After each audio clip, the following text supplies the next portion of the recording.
아들이 내년에 결혼한 데서 3천만 원을 전세금 하게 현금으로 줄까 생각 중이야. 현금으로 주면 괜찮대. 그리고 차용증도 그냥 형식이라서 이자 안 받아도 괜찮대. 혹시 아들 결혼 준비하시는 분들 계신가요? 현금으로 축의금이나 전세금을 도와주려고 계획하고 계시나요? 앞선 이야기를 들을 때마다 가슴이 철렁합니다. 왜냐하면 30년간 가족 간 자금 문제를 연구해 오면서 단 한 번도 예외 없이 본 게 있거든요. 그 말 믿고 움직인 분들은 결국 세금 고지서를 받았습니다. 현금으로 주면 안전하다는 건 완전한 착각이에요. 은행에서 목돈 빼면 기록이 다 남습니다. 차용증이 형식이라는 말도 위험해요. 제대로 안 써놓으면 빌려준 게 아니라 준 걸로 봅니다. 그리고 이자 없는 대여는 세무서에서 절대 인정 안 해줘요. 가족끼리는 괜찮다는 말도 가장 위험한 착각 중 하나입니다. 자식 결혼 도와주고 싶은 마음은 당연합니다. 하지만 잘못된 방법으로 도와주다가 노후 자금까지 날리시면 안 되잖아요. 오늘은 속기 쉬운 유혹들을 하나씩 차단하면서 국세청도 꼼짝 못하는 합법적인 길만 정확히 정리해 드릴게요. 지금도 자녀 결혼이나 전세 때문에 돈 보내려고 계획 중이신 분들, 오늘 내용 처음 들으셨다면 꼭 댓글로 남겨주세요. 상담하다 보면 이런 이야기 정말 자주 듣습니다. 경남 하동에서 농사 지으시던 김영철님과 69세 부인 박순희님. 이야기부터 들려드릴게요. 아들이 서울에서 자동차 부품 사업을 하다가 어려워졌다고 연락이 왔대요. 처음엔 당장 생활비가 없다고 해서 50만 원씩 보내주기 시작했습니다. 그런데 한 달, 두 달 지나니까 아들이 또 연락하는 거예요. 이번엔 전세금 보증금이 부족하다고 500만 원이 필요하다고 하더래요. 그 다음 달엔 대출 이자가 밀렸다고, 그 다음엔 사업자금이 부족하다고 1천만 원, 이런 식으로 계속 요청이 들어왔다는 겁니다. 두 분은 평생 농사지어서 모은 돈이지만 자식이 어려우면 당연히 도와줘야 한다고 생각하셨대요. 그래서 3년 넘게 총 3,800만 원을 현금으로 뽑아서 직접 전달하거나 아들 통장으로 보내주셨습니다. 차용증 같은 건 생각도 못했고요. 가족끼리 무슨 문서가 필요하냐고 생각하셨던 거죠. 그런데 문제가 터진 게 2년 뒤였습니다.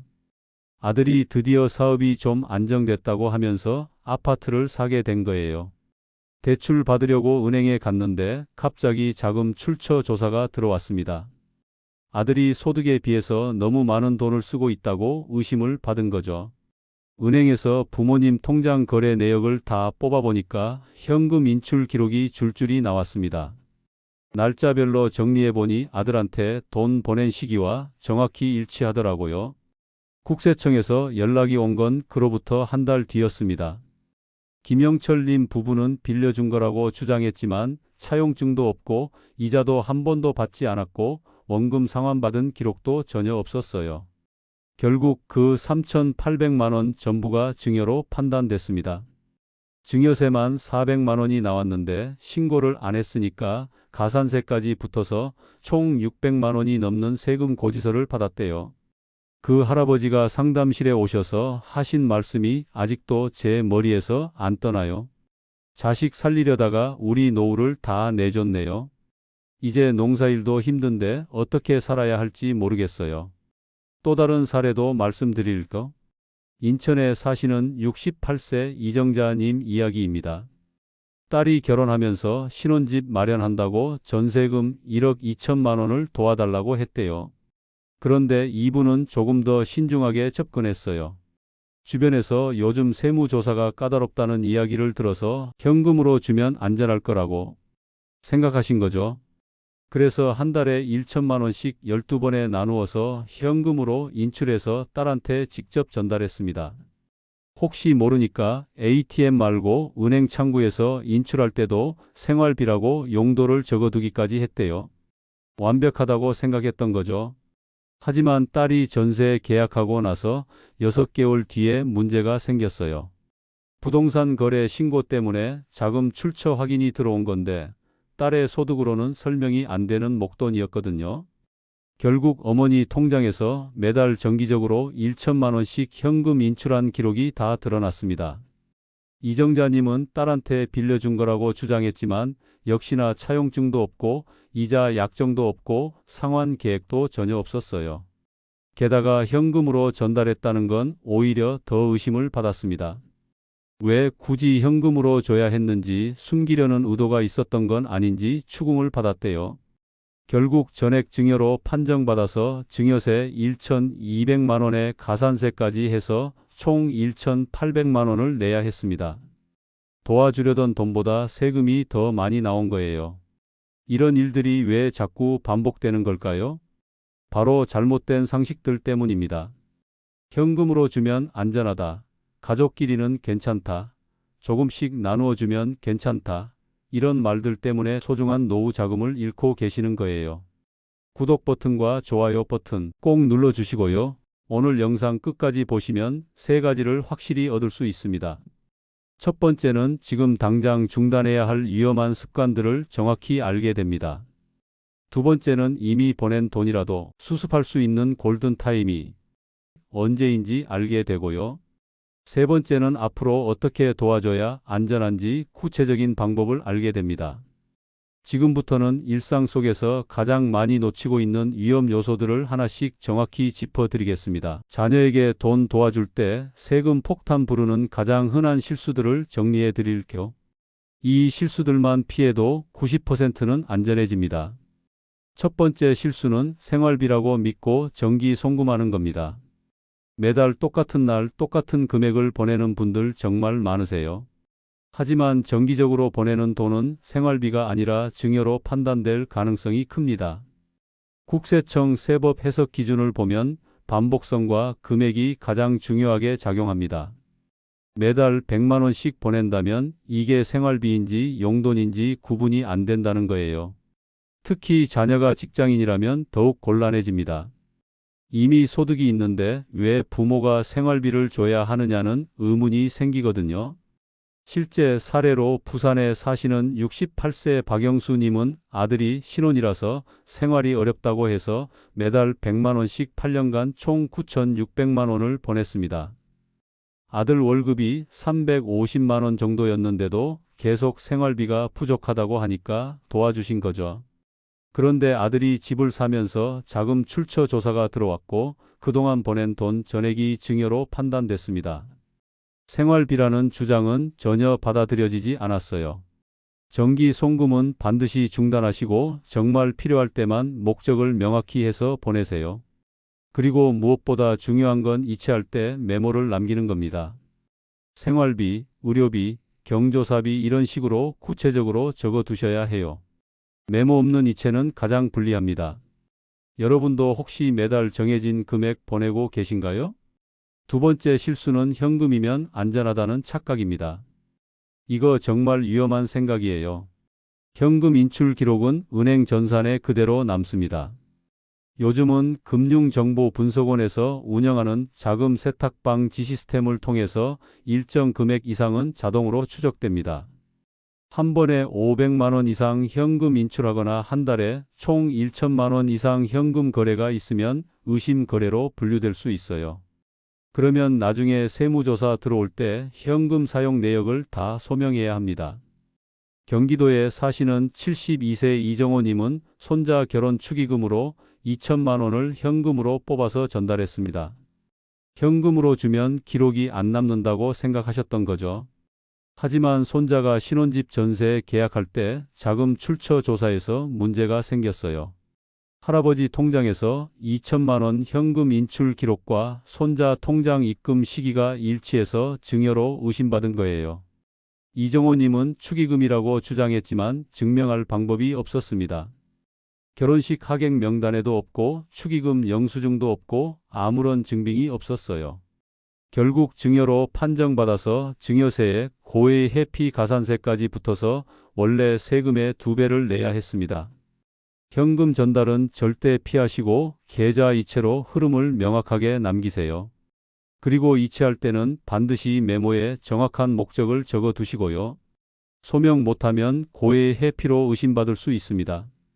혹시 현금으로 주면 안 걸린다고 믿고 계셨나요? 세 번째 실수는 차용증 없이 빌려줬다고 주장하는 겁니다. 말로만 빌려줬다고 하면 법적으로 인정받기가 정말 어려워요.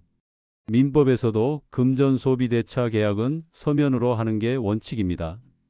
대법원 판례를 보면 서면 증빙 없는 대여는 대부분 증여로 판단한다고 나와 있어요. 특히 가족 간에는 더욱 엄격하게 봅니다.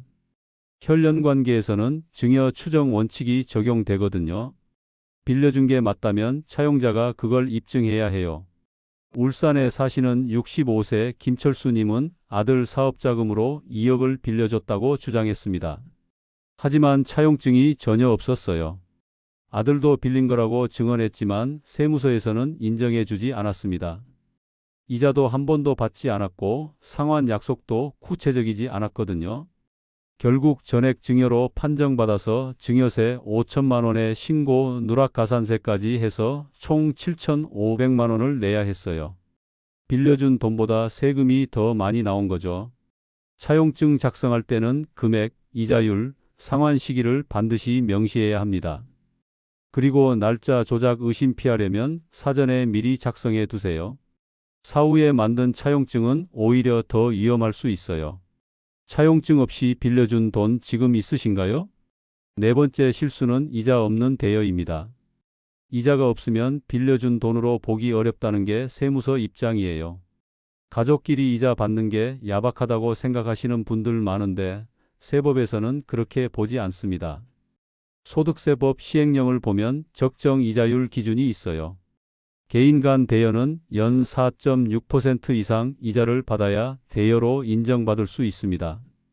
이보다 낮거나 아예 없으면 그 차이만큼 증여로 봅니다.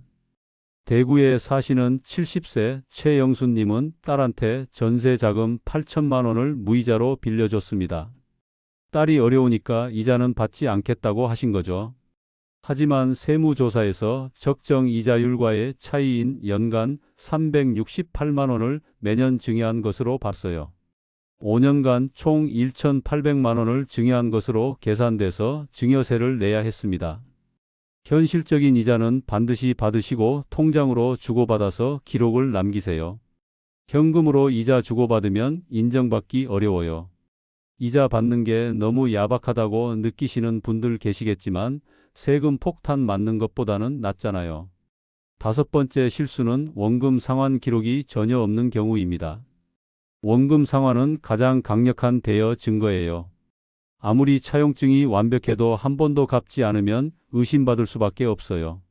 서울중앙지방법원 판례를 보면 부분 상환 기록만 있어도 판단이 완전히 달라진 사례들이 많아요. 전체 금액의 10%만 갚아도 나머지 90%까지 대여로 인정받은 경우가 있었거든요.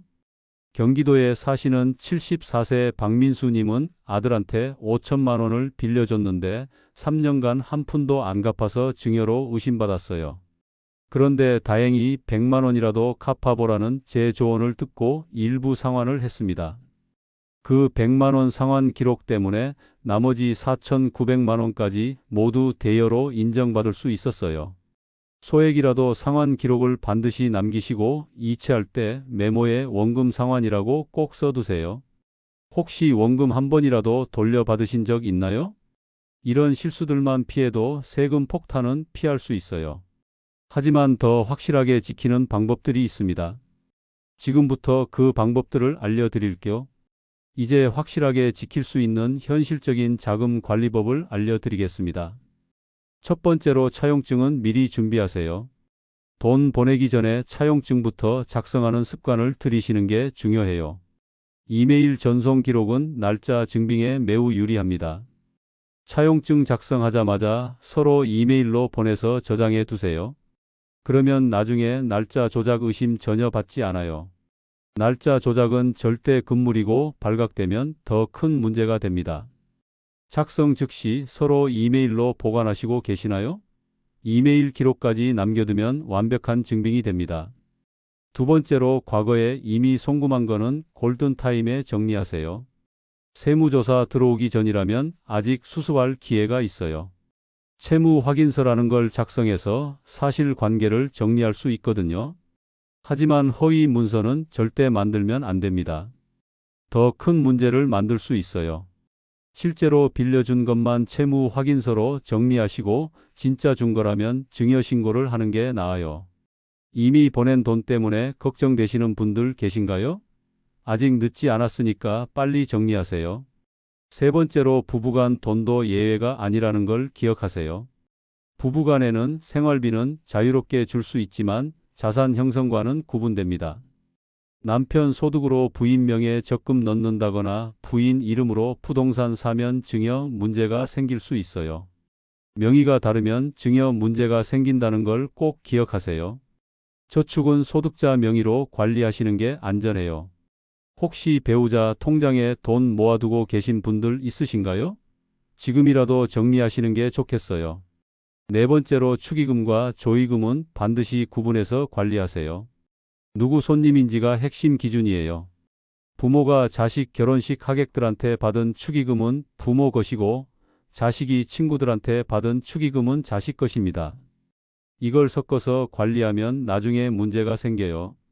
장부 없으면 정말 불리하니까 방명록과 금액 기록을 반드시 보관하세요. 누가 얼마 줬는지 정확히 기록해 두시면 나중에 소명할 때 유리해집니다. 경조사비 정리 제대로 해 두셨나요? 다섯 번째로 10년 공제 한도를 계획적으로 사용하세요. 부모가 자식한테는 10년간 5천만 원까지 증여세 없이 줄 수 있어요. 시간이 가장 강력한 절세 수단입니다. 한 번에 많이 주려고 하지 마시고 10년에 걸쳐서 나누어 주시면 세금 한 푼도 안 내고 도와줄 수 있어요. 하지만 신고하지 않으면 10년이 언제부터인지 시작점이 불분명해집니다. 금액이 없어도 증여 의사가 있다면 신고부터 해두세요. 그래야 10년 계산이 정확해져요. 10년 단위로 계획 세워보신 분들 계신가요? 여섯 번째로 증여 신고는 미리미리 하세요. 나중에 문제될 걸 알면서도 신고 안 하는 분들이 너무 많아요. 하지만 자진 신고하면 신고세액 공제도 받을 수 있고 가산세도 면제받을 수 있어요. 세무조사 들어온 다음에 신고하면 가산세가 훨씬 많이 나와요. 증여신고는 돈 준 날로부터 3개월 이내에 해야 한다는 걸 꼭 기억하세요. 미리미리 신고해 두시는 게 가장 안전한 방법입니다. 일곱 번째로 가족회의를 정기적으로 하세요. 누가 언제 얼마를 받았는지 가족들이 다 알고 있어야 해요. 나중에 상속 문제 생겼을 때도 도움이 되거든요.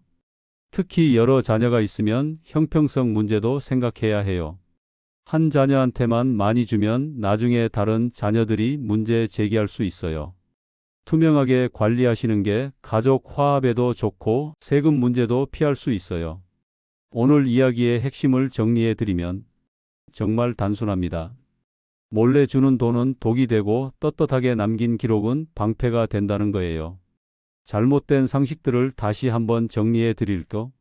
조금씩 나누어 주면 괜찮다는 말 완전히 틀렸습니다. 정기적으로 보내면 오히려 더 의심받아요. 현금이면 안전하다는 말도 위험한 착각이에요. 은행 기록은 다 남습니다. 가족끼리는 괜찮다는 말이 가장 큰 함정이에요. 오히려 가족 간에는 더 엄격하게 봅니다. 차용증은 형식이라는 말도 안 되는 소리고요. 제대로 안 써놓으면 빌려준 게 아니라 준 걸로 봅니다. 반대로 올바른 관리 방법은 이렇습니다. 기록을 정확히 남기고 빌린 돈은 빌린 것처럼 이자도 받고 상환도 받아야 해요. 준 돈은 당당하게 신고하시면 됩니다. 숨길 이유가 전혀 없잖아요. 부모가 자식 도와주는 게 뭐가 잘못됐습니까? 그리고 무엇보다 중요한 건 내 노후가 먼저라는 겁니다. 다 주고 나면 선택권도 사라져요. 자식이 효도 안 해도 어쩔 수 없고 나중에 내가 돈 필요해도 달라고 할 수도 없어요.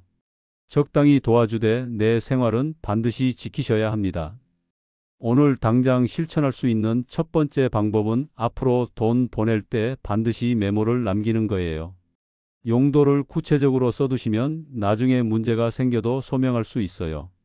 두 번째는 정기 송금을 중단하는 겁니다. 매달 보내지 마시고 정말 필요할 때만 보내세요. 세 번째는 이미 보낸 돈이 있다면 지금이라도 차용증이나 채무 확인서로 정리해 보시는 거예요. 어떤 내용을 꼭 넣어야 하고 어떤 표현은 피해야 하는지 실제 양식까지 보여드릴 거예요. 오늘 내용이 도움되셨다면 댓글로 여러분 생각을 꼭 남겨주세요. 혹시 이미 돈 보내놓고 걱정되시는 분들이나 앞으로 계획하고 계신 분들, 어떤 상황이든 댓글로 알려주시면 다음 영상에서 더 구체적으로 다뤄드리겠습니다.